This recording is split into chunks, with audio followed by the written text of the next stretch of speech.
भाई कोई कहे कि हमें खुदा दिखाओ, अगर है तो दिखाओ, या ये कि खुदा के एग्जिस्टेंस पर एम्पेरिकल एविडेंस दो, तो ये है दर हकीकत गलत टूल का इस्तेमाल करना। ये ऐसा ही है कि जावेद साहब मुझसे ये मुतालबा करें कि मुफ्ती साहब आप मेटल डिटेक्टर के जरिए प्लास्टिक डिटेक्ट करके दिखाएं। कोई ये तो बहुत ही अहमखाना बात होगी कि कोई आदमी कहे साहब अगर खुदा है तो मुझे दिखाइए। ये तो जाहिलाना बात हुई। मैंने तो नॉर्थ पोल नहीं देखा है, मगर मैं मानता हूं कि नॉर्थ पोल है। अगर आज हमारे जावेद अख्तर साहब ऐसी कोई अकली दलील और लॉजिकल एविडेंस दें खुदा के ना होने पर जो डेफिनेट भी हो, तो मैं ये ऐलान करता हूं कि यकीनन मैं उस एविडेंस को कबूल करूंगा और उस पर गौर करूंगा। जो मजहब मांगता है आपसे, हर मजहब फेथ मांगता। फेथ का मतलब ये है कि ना कोई गवाह हो, ना कोई सबूत हो, ना कोई रैशनल हो, ना कोई लॉजिक हो, ना कोई प्रूफ हो, मगर तुम एक बात को मानो। ऐसा आइलैंड जहां पे हमसे पहले कोई कभी नहीं गया।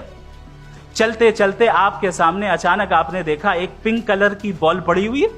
सबसे पहला सवाल आपके जहन में क्या आएगा कि ये बॉल यहां क्यों आई, कैसे आई, ये पिंक कलर की ही क्यों है, कोई और कलर भी हो सकता था। नेचुरली आप इस तरफ पहुंचेंगे कि कोई ना कोई है जिसने इन स्पेसिफिक प्रॉपर्टीज के साथ इस बॉल को बनाया है और यहां पे रखा है। हर मजहब आपसे एक चीज मांगता है, फेथ। ये फेथ क्या चीज होती है? दुनिया का हर मजहब फेथ पे टिका है, और फेथ का मतलब है एक ऐसा यकीन जिसका कोई सबूत, कोई गवाह, कोई रैशनल नहीं। सारे मजहब सब जानते हैं ये दुनिया कैसे बनी थी, कैसे मिटेगी, मरने के बाद क्या होगा, इनको सब इल्म है। इनको किसी को डायनासोर होते थे पहले ये नहीं पता था, किसी को नहीं पता। और सज्जनों, डज गॉड एग्जिस्ट? इस सवाल का जवाब सब अपने अपने तहीं खोजने की कोशिश कर रहे हैं। कोई इसको गॉड डैम पार्टिकल की खोज बताता है, कोई गॉड पार्टिकल की खोज बताता है, कोई हिग्स बोसान की खोज बताता है, कोई ये सवाल जवाब तलाशने की कोशिश करता है कि मास एग्जिस्टेंस में आखिर आया कैसे, हुआ क्या था, सृष्टि के पहले, समय के पहले क्या था। और कोई ये कहता है कि ये सारी खोजें जिस मस्तिष्क में हो रही हैं प्रकृति के क्रम में, वो कैसे विकसित हुआ। मैं उम्मीद करता हूं कि हम आज इन बुनियादी सवालों के कुछ जवाब हासिल करने में कामयाब हों। मैं सबसे पहले मंच पर आमंत्रित कर रहा हूं मुफ्ती शमाइल नदवी साहब को। आइए सर जी।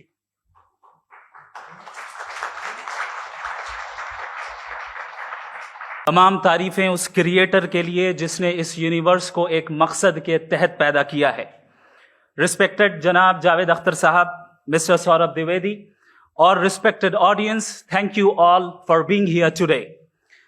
आज की डिबेट में चूंकि हम बात करने वाले हैं डज गॉड एग्जिस्ट के टॉपिक पर, तो ये एक ऐसा टॉपिक है जिसके मुताल्लिक कोई भी डिसीजन लेने के लिए अलग अलग स्टैंडर्ड्स हो सकते हैं। लिहाजा डिबेट के शुरू में यह जरूरी है कि हम ये जान लें कि आज के इस टॉपिक में कौन सा स्टैंडर्ड सही होगा और कौन सा गलत होगा। सबसे पहला स्टैंडर्ड जिसे मैं समझता हूं कि हमारे रिस्पेक्टेड जनाब जावेद अख्तर साहब बड़ी तेजी के साथ उसकी तरफ लपकेंगे, वो है साइंस। जबकि साइंस दर हकीकत खुदा के एग्जिस्टेंस को डायरेक्टली साबित करने या उसके एग्जिस्टेंस को डिनाई करने के लिए स्टैंडर्ड नहीं बन सकती। और उसकी वजह क्या है, ये मैं नहीं कह रहा, ये वो लोग कह रहे हैं जो साइंस के एक्सपर्ट्स हैं। नेशनल एकेडमी ऑफ साइंस कहती है science doesn't have the processes to prove और disprove the existence of God. Why? क्योंकि साइंस का ताल्लुक एम्पेरिकल एविडेंस से है, और एम्पेरिकल एविडेंसेस का ताल्लुक हमारे नेचुरल और फिजिकल वर्ल्ड से है, जबकि गॉड नॉन फिजिकल और सुपर नेचुरल रियलिटी है। लिहाजा नॉन फिजिकल रियलिटी को आप उस टूल के साथ नहीं चेक कर सकते जिसका काम फिजिकल रियलिटी को तलाश करना है। लिहाजा आज इस डिबेट में गॉड की एग्जिस्टेंस को साबित करने या उसे डिनाई करने में साइंटिफिक एविडेंस को एक्सेप्ट नहीं किया जाएगा। दूसरा स्टैंडर्ड हो सकता है रेविलेशन, कि रेविलेशन के जरिए हम यह साबित करें कि गॉड एग्जिस्ट करता है या नहीं। लेकिन यह स्टैंडर्ड भी आज इररेलेवेंट है। क्यों? क्योंकि रेविलेशन मेरे नजदीक सोर्स ऑफ नॉलेज है, वैलिड सोर्स ऑफ नॉलेज है, लेकिन हमारे जावेद अख्तर साहब के नजदीक ये वैलिड सोर्स ऑफ नॉलेज नहीं है। लिहाजा आज की डिबेट में मैं एक भी एविडेंस किसी भी मजहबी स्क्रिप्चर से नहीं दूंगा, ताकि जावेद अख्तर साहब के लिए वो अनएक्सेप्टेबल ना हो। तीसरा जो मेयार हो सकता है वो है ऑब्जर्वेशन, कि भाई कोई कहे कि हमें खुदा दिखाओ, अगर है तो दिखाओ, या ये कि खुदा के एग्जिस्टेंस पर एम्पेरिकल एविडेंस दो, तो ये है दर हकीकत गलत टूल का इस्तेमाल करना। ये ऐसा ही है कि जावेद साहब मुझसे ये मुतालबा करें कि मुफ्ती साहब आप मेटल डिटेक्टर के जरिए प्लास्टिक डिटेक्ट करके दिखाएं। अब चूंकि प्लास्टिक डिटेक्ट नहीं हो पा रही है, लिहाजा plastic does not exist. No, you are using the wrong tool. इस टूल से प्लास्टिक को डिटेक्ट नहीं किया जाता। लिहाजा मैं समझता हूं कि गॉड के एग्जिस्टेंस पर एम्पेरिकल एविडेंस का मुतालबा करना एक बचकाना मुतालबा है, और हमारे रिस्पेक्टेड जनाब जावेद अख्तर साहब इस स्टेज से अब बहुत आगे निकल चुके हैं। अब बचता है एक ही स्टैंडर्ड, और वो स्टैंडर्ड है अक्ल, लॉजिक, रीजनिंग। और यही वो स्टैंडर्ड है जिसके तहत गॉड के एग्जिस्टेंस को साबित किया जाएगा या गॉड की एग्जिस्टेंस को डिनाई किया जाएगा। लेकिन चूंकि ये बहुत इंपॉर्टेंट और सेंसिटिव टॉपिक है, इसलिए लॉजिकल आर्ग्यूमेंट भी ऐसा होना चाहिए जो डेफिनेटिव हो, इनडेफिनेटिव ना हो, जो 2 और 2 4 की तरह बिल्कुल वाजे हो, जिसे लॉजिकली रिजेक्ट करना पॉसिबल नहीं हो। फॉर एग्जाम्पल हम कहें हमारे रिस्पेक्टेड मिस्टर सौरभ साहब, ये एक इंसान है और तमाम इंसान कॉन्शियस बीइंग है, लिहाजा नतीजा क्या निकला, हमारे सौरभ साहब भी कॉन्शियस बीइंग है। क्या ये इनडेफिनेट आर्ग्यूमेंट है या डेफिनेट आर्ग्यूमेंट है? ये डेफिनेट आर्ग्यूमेंट है। ये 2 और 2 की तरह वाजे है, इसमें किसी तरह जो है लॉजिकली इसको रिजेक्ट नहीं किया जा सकता। तो अगर आज हमारे जावेद अख्तर साहब ऐसी कोई अकली दलील और लॉजिकल एविडेंस दें खुदा के ना होने पर जो डेफिनेट भी हो, तो मैं ये ऐलान करता हूं कि यकीनन मैं उस एविडेंस को कबूल करूंगा और उस पर गौर करूंगा। लेकिन साथ में यह भी ऐलान कर देता हूं प्रेडिक्शन के तौर पर कि ऐसा कोई डेफिनेट आर्ग्यूमेंट कोई नहीं पेश कर सकता। दलील हम देंगे और डेफिनेटिव दलील देंगे, लॉजिकल दलील देंगे, ऐसी दलील देंगे जो एंटायर एथिस्टिक वर्ल्ड उसे रेफ्यूट नहीं कर सकती। चलें अब हम एक एग्जाम्पल सोचते हैं, एक सिनेरियो, सिंपल सिनेरियो, तमाम ऑडियंस से गुजारिश है, हम और आप एक आइसोलेटेड आइलैंड पर हैं, ऐसा आइलैंड जहां पे हमसे पहले कोई कभी नहीं गया। चलते चलते आपके सामने अचानक आपने देखा एक पिंक कलर की बॉल पड़ी हुई है। सबसे पहला सवाल आपके जहन में क्या आएगा कि ये बॉल यहां क्यों आई, कैसे आई, ये पिंक कलर की ही क्यों है, कोई और कलर भी हो सकता था, ये इसी शेप में क्यों है, कोई और शेप भी हो सकता था। नेचुरली आप इस तरफ पहुंचेंगे कि कोई ना कोई है जिसने इन स्पेसिफिक प्रॉपर्टीज के साथ इस बॉल को बनाया है और यहां पे रखा है। चूंकि आप जानते हैं कि ये जो बॉल है इसका एग्जिस्ट करना जरूरी नहीं है, ये एग्जिस्ट कर भी सकती थी, नहीं भी कर सकती थी, और एग्जिस्ट करना ही था तो किसी और फॉर्म में करती, किसी और कलर में करती। अब आप इस बॉल को एक्सपैंड करते चले जाएं, एक्सपैंड करते चले जाएं, एक्सपैंड करते चले जाएं, यहां तक कि ये बॉल यूनिवर्स के साइज की हो जाए। बताइए कि क्या साइज के बढ़ जाने से सवाल बदल जाएगा? हरगिज नहीं बदलेगा। अभी भी सवाल रहेगा, ये यूनिवर्स कहां से आया, इन स्पेसिफिक प्रॉपर्टीज के साथ कहां से आया, क्यों आया, किसने बनाया, ये सवाल उस वक्त भी वैलिड रहेगा। लेकिन ये सवाल अगर हम जनाब जावेद अख्तर साहब से करें तो चूंकि इनका वर्ल्ड व्यू एथिस्टिक है, और सिर्फ इनका नहीं, मतलब जितने भी एथिस्ट हैं और एथिस्टिक वर्ल्ड व्यू को रखने वाले से अगर आप ये सवाल करें कि ये यूनिवर्स कहां से आया, तो इनका जवाब या तो आर्ग्यूमेंट फ्रॉम इग्नोरेंस होगा या डॉगमेटिक होगा। या तो ये कहेंगे कि मुझे नहीं पता कि ये कहां से आया, लिहाजा गॉड डज नॉट एग्जिस्ट, ये आर्ग्यूमेंट फ्रॉम इग्नोरेंस है। या ये कहेंगे कि ये यूनिवर्स खुद ब खुद बन गया, इसका मतलब ये है कि उस बॉल को भी खुद ब खुद बन जाना चाहिए। लेकिन बॉल के ताल्लुक से ये एक्सप्लेनेशन एक्सेप्ट नहीं की जाएगी कि ये खुद ब खुद बन गई, लेकिन यूनिवर्स के ताल्लुक से कर दिया जाएगा। इसे हम दूसरे अल्फाज में डॉगमा भी कह सकते हैं। दूसरी चीज, हमारे जावेद अख्तर साहब जरूर गॉड ऑफ गैप्स की मिसाल भी जरूर देंगे, और मिसाल देंगे कि पहले जमाने में बिजलियां कड़कती थी तो लोगों ने किसी एक खुदा की तरफ, और बारिश होती थी तो दूसरे खुदा की तरफ मंसूब कर दिया, उनके पास दलील नहीं थी। यह हमारा वर्ल्ड व्यू है ही नहीं, यह हमारा वर्ल्ड व्यू है ही नहीं, क्योंकि नेचुरल फेनोमेना के प्रोसेस की इंटरप्रिटेशन को जान लेने से यह कहां से साबित हो गया कि गॉड एग्जिस्ट नहीं करता है? इस पर मैं इंशाल्लाह अभी आगे बात करूंगा। आप हजरात ये भी देखेंगे और मैं ये एक्सपेक्ट करता हूं कि हमारे रिस्पेक्टेड जनाब जावेद अख्तर साहब जरूर इमोशनल आर्ग्यूमेंट्स भी देंगे, जो कि एक लॉजिकल फेलेसी है जब बात आती है ट्रुथ को डिसाइड करने में। क्यों? मिसाल के तौर पर वो कहेंगे कि अगर गॉड है तो इविल क्यों एग्जिस्ट करता है, जबकि मैं कहता हूं इविल का एग्जिस्ट करना गॉड के एग्जिस्ट करने की दलील है, उसके खिलाफ नहीं है। चूंकि अगर गॉड है तो हम सब उसके सामने अकाउंटेबल हैं, और अगर हम अकाउंटेबल हैं तो अकाउंटेबिलिटी के लिए इविल का मौजूद होना जरूरी है, उसके बगैर हम अकाउंटेबल नहीं हो सकते। और अगर हम अकाउंटेबल नहीं हैं तो हम जनाब जावेद अख्तर साहब से पूछेंगे कि आप बताएं कि फिर सफरिंग इस दुनिया में क्यों है? अगर खुदा नहीं है तो सफरिंग क्यों है? और उन लोगों के जज्बे का क्या जिनके अंदर सफरिंग के बाद इंतकाम लेने का जज्बा पाया जाता है और वो इस दुनिया से ऐसे ही चले गए, क्या उनकी सारी तकलीफें बेकार चली जाएंगी? अब आ जाएं उसी एग्जाम्पल की तरफ कि बॉल, मुझसे अगर कोई पूछे इस बॉल को किसने बनाया और या इस एक्सपेंडेड बॉल को किसने बनाया, मैं कहूंगा कि चूंकि ये यूनिवर्स और इस यूनिवर्स की तमाम चीजें कॉन्टिंजेंट हैं। कॉन्टिंजेंट होने का मतलब ये होता है कि जो अपने एग्जिस्टेंस पे किसी के ऊपर डिपेंड करती हो, तो जाहिर है ये यूनिवर्स कॉन्टिंजेंट है। और अगर कोई चीज कॉन्टिंजेंट नहीं है तो मैं रिक्वेस्ट करूंगा कि मुझे दिखा दें कि कौन सी चीज यूनिवर्स में कॉन्टिंजेंट नहीं है, हम भी जरा गौर कर लें और हम भी देख लें। और जब कॉन्टिंजेंट चीजें मौजूद हैं तो फिलोसोफर्स की इस्तिलाह के मुताबिक, हम उस टर्मिनोलॉजी के मुताबिक हम उस जगह तक पहुंचते हैं और उस हस्ती तक पहुंचते हैं जिसे नेसेसरी बीइंग कहा जाता है, कि ये वो नेसेसरी बीइंग है जिसका मौजूद ना होना नामुमकिन हो। क्योंकि अगर ये मौजूद ना हो तो सारी चीजें एग्जिस्टेंस में आएंगी ही नहीं, और ये सारी कॉन्टिंजेंट चीजें उसी के ऊपर डिपेंड करती हैं। अब अगर आप ये सवाल करते हैं कि फिर उस हस्ती को किसने बनाया, फिर उसका कॉज क्या है, फिर उसका कॉज क्या है, फिर उसका कॉज क्या है, और एंडलेसली चले जाएं, इसे हम कहते हैं इन्फिनिट रिग्रेस ऑफ कॉजेस, जो कि लॉजिकल फेलेसी है। कॉन्सेप्चुअली इन्फिनिटी पॉसिबल है। मिसाल के तौर पे न्यूमेरिकल्स 1 2 3 गिनते चले जाएं, इन्फिनिट नंबर्स हैं। मैं कॉन्सेप्चुअली बात नहीं कर रहा, प्रैक्टिकली रियलिटी में साबित करके दिखाएं कि infinite regress of causes possible है या नहीं। अगर पॉसिबल है तो हम मान लेंगे, मिसाल दे दें, और पॉसिबल नहीं है तो एक ही ऑप्शन बचता है जिसे हम कहते हैं नेसेसरी बीइंग। ऐसी नेसेसरी बीइंग जो इंडिपेंडेंट है, क्योंकि अगर वो डिपेंडेंट हुई तो वो नेसेसरी नहीं रहेगी। ऐसी इंडिपेंडेंट बीइंग जो इटर्नल है, अगर वो इटर्नल नहीं होगी, उसकी बिगिनिंग होगी, तो वो खुद कॉन्टिंजेंट है।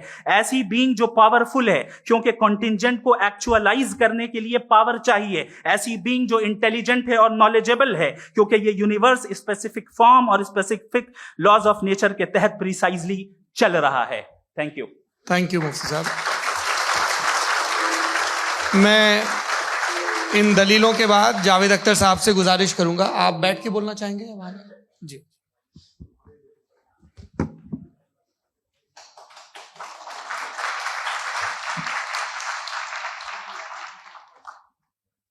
पहले तो मैं मुफ्ती साहब को एक अच्छी खबर देना चाहूँगा कि मेरी नॉलेज साइंस के बारे में बड़ी मामूली है, तो आप फिक्र ना करें उसकी, लेकिन कुछ कॉमन सेंस है मुझ में।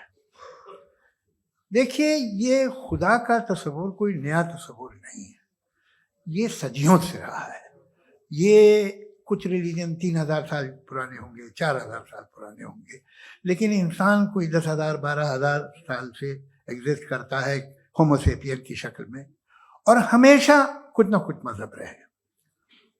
ये मजहब जाहिलों के नहीं थे, ये मजहब एक ऐसी ग्रीक सोसाइटी के थे जहाँ बड़े बड़े फिलोसफर पैदा हुए। ये मजहब इजिप्शियंस के थे जिन्होंने पिरामिड्स बनाए थे। ये रोमन्स के थे कि जिनका आर्किटेक्चर और सेनेट यानी पहली बुनियाद डेमोक्रेसी की, लिमिटेड थी मगर डेमोक्रेसी थी, ये उन लोगों ने किए थे। तो इनका जो जुपिटर था, रा था, ज़्यूस था, उन्हें उस पर इतना ही एतमाद था जितना आज किसी मजहबी आदमी को अपने खुदा पे होगा।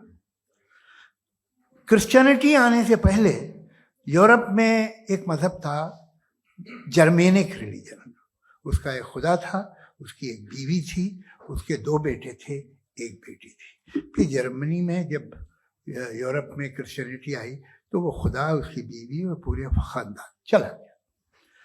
तो अगर हम हिस्ट्री देखें तो खुदा जो है वो ज़्यादातर फ़ानी है, वो हमेशा रहे नहीं। और वो जो लोग इन्हें मानते थे उनको आप कहें वो तो जाहिल थे, उन्हें तो कुछ पता ही नहीं था। ऐसा नहीं है, वो अपने वक्त में बड़े काबिल लोग थे और अपने वक्त में उन्होंने बड़े बड़े काम किए हैं, फिलोसफर्स थे, साइंटिस्ट थे, लेकिन उनका मजहब कहाँ गया, उनके खुदा कहाँ गए? आज जो खुदा हैं दुनिया में लोग उन्हें मानते हैं। आपको क्या मालूम कि कितने बरसों के बाद क्या होने वाला है? हम यूरोप में देखते हैं तो चर्च खाली हैं। तो वक्त के साथ चीजें बदलती हैं। जहां तक इसका ताल्लुक है मजहबों का, हर मजहब आपसे एक चीज मांगता है, फेथ। ये फेथ क्या चीज होती है? What is the difference between faith and belief? ये तो बहुत ही अहमकाना बात होगी कि कोई आदमी कहे साहब अगर खुदा है तो मुझे दिखाइए। ये तो जाहिलाना बात हुई। मैंने तो नॉर्थ पोल नहीं देखा है, मगर मैं मानता हूं कि नॉर्थ पोल है। मैं क्यों मानता हूं? इसलिए कि अगर ये दुनिया राउंड है तो उसका कोई टॉप होगा। कुछ लोग हैं जो वहां गए भी हैं, कॉमन सेंस कहता है कि ऐसा होगा, सबूत है, गवाह है, रीजन है। तो ये मेरा फेथ नहीं है। तो फेथ में और बिलीफ में डिफरेंस क्या है? जो मजहब मांगता है आपसे, हर मजहब फेथ मांगता है। फेथ का मतलब यह है कि ना कोई गवाह हो, ना कोई सबूत हो, ना कोई रैशनल हो, ना कोई लॉजिक हो, ना कोई प्रूफ हो, मगर तुम एक बात को मानो। यह है फेथ। वरना बिलीफ होता। अगर इसमें कुछ भी सबूत होते, गवाह होते, तो फिर इसे आप बिलीफ कहते। जैसे मेरा बिलीफ है कि नॉर्थ पोल है, मेरा फेथ थोड़ी है। फेथ इन तमाम शर्तों को रद्द करता है। तो फिर स्टुपिडिटी क्या है? अगर मैं एक बात ऐसी मानूं जिसकी ना कोई लॉजिक है, ना कोई रैशनल है, ना कोई प्रूफ है, ना कोई गवाह है, ना कोई सबूत है, और मैं उसे मानूं, तो ये स्टुपिडिटी हुई। इसे ही भाई कल को मैं यकीन कर लूं कि एलॉन मस्क जो है मेरा भाई है, तो मुझे इंतहाई खुशी होगी, सुकून भी बहुत मिलेगा मुझे। लेकिन और कहे भाई क्यों मानते हो, क्या सबूत है? भाई वो तो अमेरिकन है और तुम तो इंडियन हो, वो तो नस्ल अलग है, तुम्हें कभी मिले भी नहीं। साहब देखिए मेरा फेथ है, इस पे बात न किया। फेथ का मतलब ही यह है कि आप प्रूव नहीं कर सकते। अगर आप प्रूव कर सकते हो तो फेथ की जरूरत ही नहीं, फिर तो आप बात करेंगे, आप कितनी बहस कर लीजिए। अल्टीमेटली दुनिया का हर मजहब फेथ पे टिका है, और फेथ का मतलब है एक ऐसा यकीन जिसका कोई सबूत, कोई गवाह, कोई रैशनल नहीं। अब आप ये कहें, क्या आप ये क्यों कह रहे हैं कि साहब ये कायनात किसने बनाई?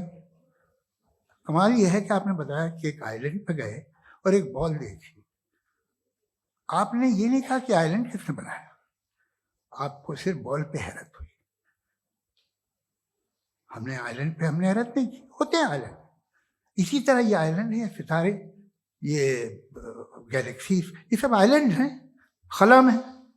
हम उन्हें टेकन फॉर ग्रांटेड लेते हैं, हम पूछते नहीं किसने बनाए। आपने जजीरे के बारे में नहीं पूछा है। मेरी पैदाइश कैसे हुई? क्या मैं प्लान्ड पैदा हुआ था? I was plan to be born, या एक लकी स्पर्म था जो किसी एग से चिपक गया? मेरी पैदाइश रैंडम। और इंसाफ जिसे आप कहते हैं, इंसाफ का तो नेचर से कोई वास्ता ही नहीं। जो आप कहते हैं कि एक दिन इंसाफ मिलेगा, इंसाफ is a human concept. Nature में कोई इंसाफ नहीं। अगर शेर हिरन को खा जाता है तो उसे कोई सजा नहीं मिलती। अगर एक आंधी आती है और हरे भरे पेड़ों को उखाड़ के फेंक देती है तो आंधियों की जेल नहीं होती है। नेचर में इंसाफ नहीं, इसलिए वो नेचर को इंसाफ की जरूरत भी नहीं। नेचर तमाम एक है। अब हम कहें कि साहब ये देखिए जो मैंने खाना खाया था, ये मेरी आंख तो नहीं यूं कर दिया उसे, तो इसे सजा मिलनी नहीं। वो सिस्टम है, ऐसे ही चल रहा है।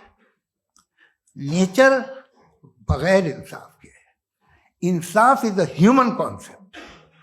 तो जो आपसे कहता है कि मैं तुम्हें इंसाफ दूंगा, वो इंसानी जहन की पैदावार है। ये नेचुरल है ही नहीं, ये आसमानी है ही नहीं। नेचर का तसव्वुर, इंसाफ का तसव्वुर भाई आप साथ मिलते हैं, अब आप लेफ्ट हैंड ड्राइव करते हैं, ये क्या है?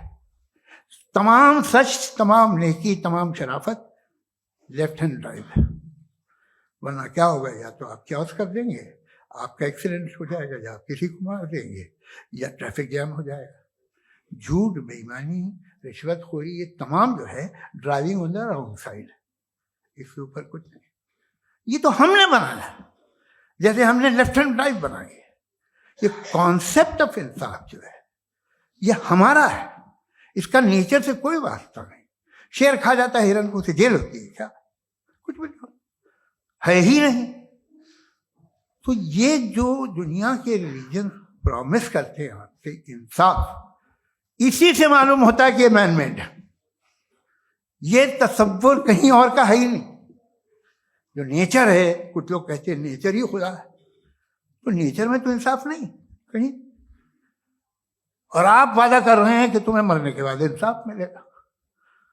मुझे अगर मिलेगा तो मैं बहुत खुश हूँगा, लेकिन मैं यकीन नहीं कर पाता हूँ, इसलिए कि मैं फेथ नहीं पैदा कर सकता। The very fact that religion demand faith, इसका मतलब है कि उनके पास जस्टिफिकेशन नहीं है। अच्छा साहब, फिर रिलीजन अगर मॉडरेशन में है, कोई सा भी रिलीजन, वो आप में कुछ खूबियां भी पैदा करता होगा। देखिए उससे ये फायदा है, वो फायदा है। अल्कोहल जो है वो ज्यादातर दवाओं में यूज होती है, और एक सर्वे किया गया था अमेरिका में कि लॉन्जेटिविटी किन लोगों की है। तो एक तरफ वो लोग थे जो शराब पीते ही नहीं थे, और एक तरफ वो थे जो एक बोतल शराब रोज पीते थे। सबसे ज्यादा लंबी उम्र उनकी है जो 2 पैक नाप के शराब पीते हैं और खाना खाते हैं। मगर हम शराब को बुरा समझते हैं, मैं भी बुरा समझता हूँ। क्यों? ऐसा होता नहीं। कुछ चीजों में आदत होती है कि वो बढ़ती है। आज तक में एक आदमी दूध पीता है, आप 10 साल बाद भी मिलेंगे तो एक ही गिलास पीता होगा। ऐसा नहीं होता, सुबह से दूध पीता रहता है। मिल्कोहलिक मैंने नहीं देखे, अल्कोहलिक होते हैं। ये टेंडेंसी है मजहब की कि वो बढ़ता है, जैसे कैंसर बढ़ता है, जैसे शराब बढ़ती है। कुछ लोग होंगे जो उसे सही तरह से यूज करते। मुझे यकीन है कि हमारे मुफ्ती साहब भी उनमें से एक, इनसे बहुत खुशी हुई मुझे इनसे मिलकर। लेकिन कितने लोग हैं कि आज आप देखते हैं दुनिया में जो तबाहियां हैं, इनमें कितना हाथ है उन लोगों का जो बिलीवर कहते था मजहब ये नहीं कहता, ना कहता होगा, मगर जब ये मजहब पीते हैं तो ऐसे बिहेव करते हैं। थोड़ा सा अगर हो तो शायद बहुत अच्छी बात, लेकिन शराब थोड़ी सी नहीं रहती, उसमें टेंडेंसी है पहले। थोड़ा सा अगर 2-3 कैंसर के सेल हो ना बॉडी में तो आदमी सिम रहेगा, लेकिन वो 2-3 सेल नहीं रहते, वो मल्टीप्लाई होते हैं। जावेद साहब, टाइम पूरा हो गया। टाइम हो गया तो बस बात खत्म हो गई। अच्छा, मुझे कुछ और कहने को था भी नहीं। जी, मैं पहले जवाबी दौर के लिए इनवाइट कर रहा हूं मुफ्ती साहब को। Your rebuttal round 1, you have 7 minutes।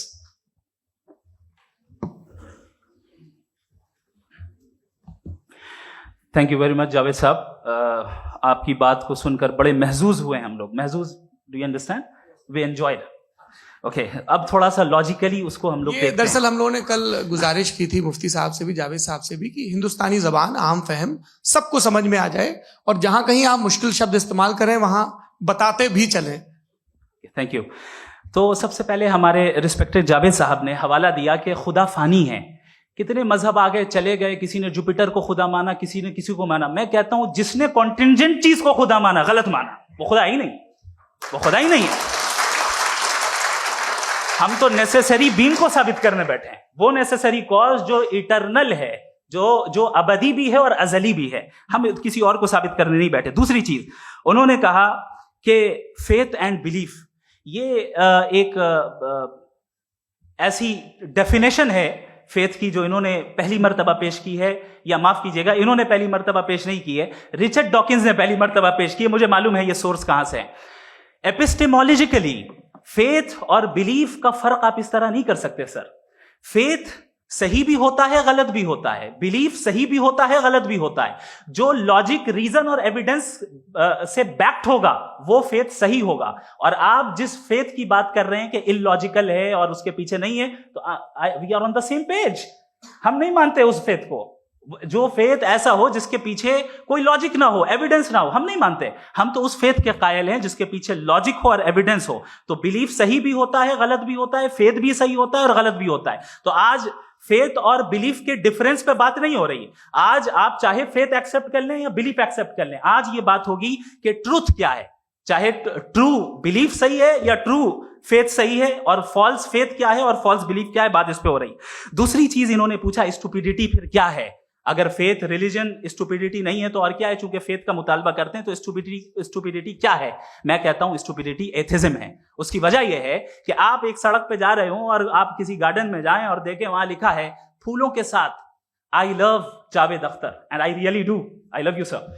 सो जब आप वहां पर पहुंचे तो वहां पहुंचकर अब ये बताएं, क्या आप ये कहेंगे wow what a natural selection? ये क्या नेचुरल सिलेक्शन है? नहीं, ये प्रिसाइजली डिजाइंड है, इसके पीछे डिजाइनर है। लिहाजा अगर कोई एक ऐसी कॉमन सेंस की बात को कबूल नहीं कर रहा है कि यूनिवर्स जो इतने प्रिसाइजली काम कर रहा है, हम कह दें कि खुद ब खुद बन गई, मैं समझता हूं इससे बड़ी स्टुपिडिटी और कुछ नहीं है। ये इरैशनल चीज है।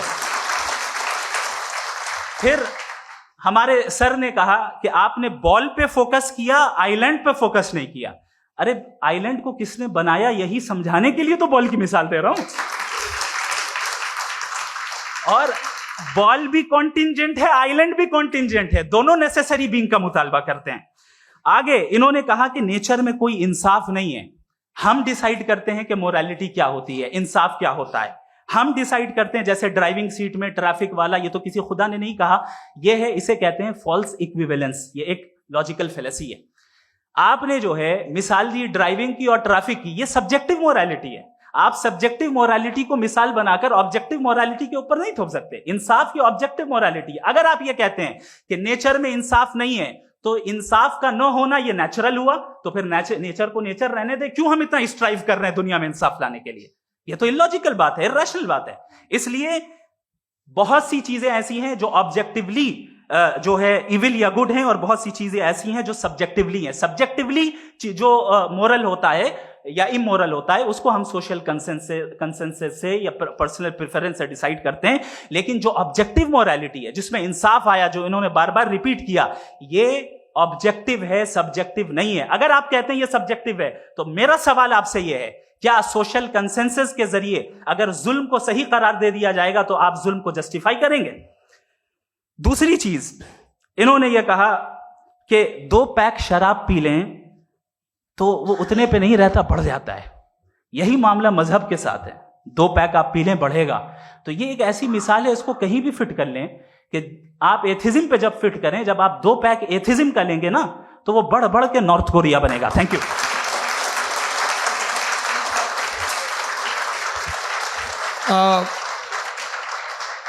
फर्स्ट राउंड के रिबटल के लिए मैं जावेद साहब को इनवाइट कर रहा हूं। आपके पास 7 मिनट का वक्त है, रीसेट कर दीजिएगा प्लीज। मुझे इस बात की खुशी है कि मुफ्ती साहब ने भी मान लिया कि नेचर में कोई इंसाफ नहीं है। तो कोई भी चीज़ जो इंसान ने नहीं बनाई है उसमें इंसाफ नहीं होता है। एक बात मैं आपसे अर्ज करूं, जरा पता लगा लीजिएगा, ये जो आप बाग में जाते हैं बेहद खूबसूरत फूल देखते हैं ना, इनमें से कोई नेचुरल नहीं है। ये सारे फूल क्रॉस करके बनाए गए हैं। जो जंगल में फूल होते हैं निहायत मामूली होते हैं। ये फूल इंसानों ने बनाए हैं। जो आप बाग में देख के वाह वाह कहते हैं, ये इंसानों के बनाए हुए हैं। डिफरेंट फूलों को क्रॉस करके, डेवलप करके, फिर क्रॉस करके इस तरह से बनाए गए। नेचुरल फ्लावर नहीं। किसी जंगल वीरान में जाके आप गुलाब के फूल नहीं देखेंगे। ये सब बनाए हुए इंसान ने, बहुत से काम इंसान ने किए। बाकी है कि आपने मेरी एक बात का जवाब नहीं दिया, जिससे मुझे शिकायत है कि फेथ क्या है और आप फेथ मांगते क्यों हैं मुझसे? आप तो लॉजिकल हैं, आपके पास तो सारे रैशनल हैं, आपके पास सारे सबूत हैं, तो आपको फेथ की डिमांड क्यों करते हैं कि भाई तुम सरेंडर कर दो और सवाल मत करो?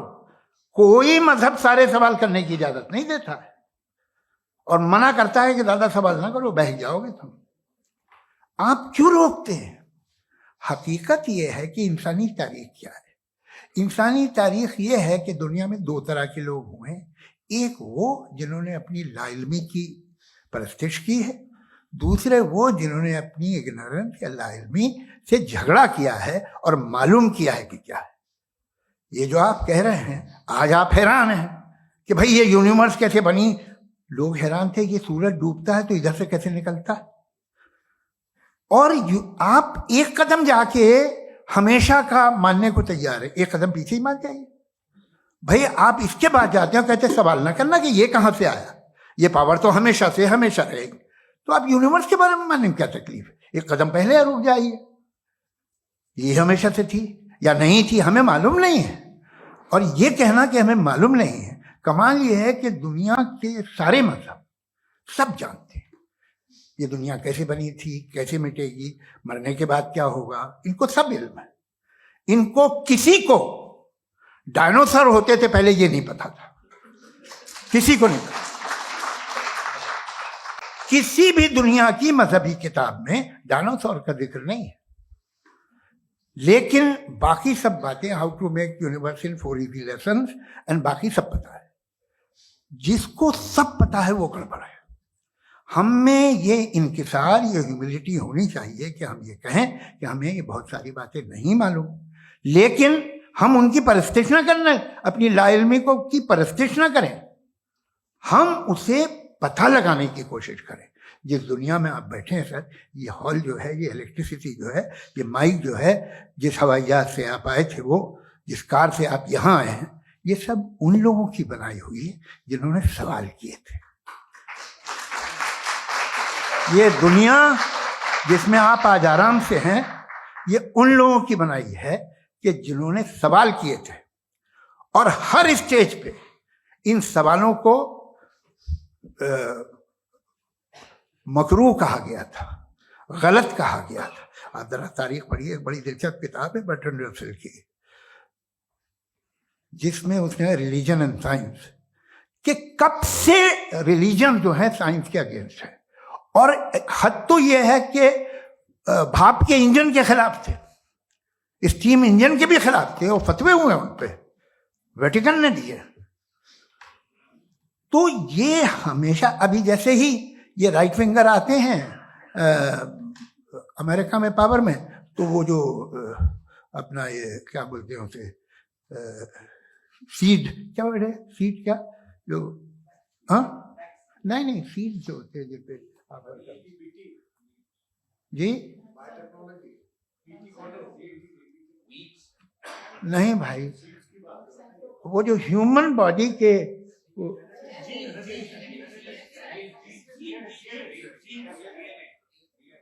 उस पर रिसर्च बंद हो जाती है, रिपब्लिकन नहीं करने देते। अरे भाई इतना डर क्या है तुम्हें? एक जमाने में बहुत नाराज थे ये सारे मजहबी लोग कि ये इंसान तो इंसान बनाने की कोशिश कर रहा है। आपको क्या तकलीफ भाई, बना ले तो बना लेने दो, ये खौफ क्या है? और ये सब आज जो आप कह रहे हैं नामुमकिन है, ये कैसे हुआ? मुझे एक किस्सा याद आता है।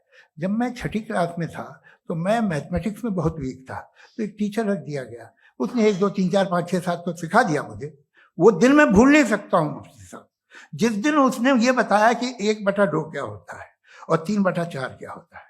मुझे ऐसा लगा कि मेरा सर बीच से फट जाएगा। यह आदमी कह रहा है कि जो दीवार के अंदर जाओ वॉक करते हुए। आज हंसता हूं मैं इस बात पे। तो आज जो बातें आपके जहन से बिल्कुल परे है और आप हैरान होते हो उन्हें देख के, एक वक्त आएगा कि मामूली लगेंगे। और हुआ है, आपकी इंसानी तारीख ही है। इतनी जल्दी सारे फैसले आप मत कर लीजिए, थोड़ा ये ह्यूमिलिटी रखिए कि भाई ये हमें नहीं मालूम। ये कहने में क्या आ रहा है? ये यूनिवर्स कहाँ तक फैली, ये कब से है और कब तक रहेगी, हमें नहीं मालूम। आपने फैसला कर लिया कब बनी। ये आपके हिसाब से कोई 14 बिलियन ईयर बनी जो समझा जाता है। उससे पहले हजारों करोड़ों अरबों साल तक खुदा बैठा क्या कर रहा था? खामोश बैठा था, ऐसी जमाइयां ले रहा था। फिर उसे आइडिया है, यार एक काम करते, वक्त अच्छा गुजर जाएगा, यूनिवर्स बनाते। सोचिए, वो तो हमेशा से है ना, मगर यूनिवर्स हमेशा से नहीं है। ये तो बनाई गई है। और उससे पहले क्या था, इनका क्या काम था? कैसी बात है, ये बड़ा आसान है। जो बात हमें आज धीरे धीरे पता चली है, बरसों 2000 और 2500 साल पहले आपको किसी ने बता दिया कि क्या था, आप मान गए, और तब से वही मान रहे हैं जो 2500 साल पहले कहा गया था। सब कुछ बदल गया है, सॉल्व हो रही हैं चीजें। अभी साइंस बिल्कुल दावा नहीं करती, या कोई फिलोसफर ये दावा नहीं करता कि हमें सब मालूम, बल्कि वो कहता है कि हमें जितना मालूम होता है उससे ये मालूम होता है कि हमें कितना कम मालूम। तो हम अपनी जहालत से लड़े, उसकी परस्तिश न करें। जी, time. Thank you so much.